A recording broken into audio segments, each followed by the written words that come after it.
తనకు ఇప్పుడు పెళ్ళే కావాలంటే మీరే అవసరం లేదు. చేసిన తప్పు తెలుసుకున్నాడు కాబట్టి మీ కాలు పట్టుకోవడానికి కూడా సిద్ధంగా ఉన్నాడు. జీవితంలో ప్రమాదం జరిగితే సరిదిద్దుకోలేమండి, పొరపాటు జరిగితే మాత్రం సరిదిద్దుకోవచ్చు. అతను చేసింది పొరపాటు. అతనికి ఒక అవకాశం ఇచ్చి చూడండి. నా లైఫ్లో మూమెంట్ జరిగిన తర్వాత నాకు రిలేషన్ అన్నా అఫెక్షన్ అన్నా చాలా భయం రాజుగారు.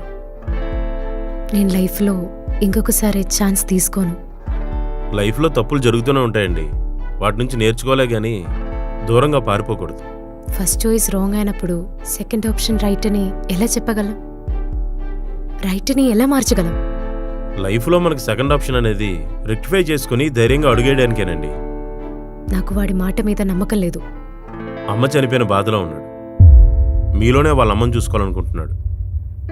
ఇలాంటి పరిస్థితుల్లో నాకు తెలిసి ఎవరో అబద్ధం ఆడరండి. మీరింతగా చెప్తుంటే నాకెందుకో మారాలనిపిస్తుంది.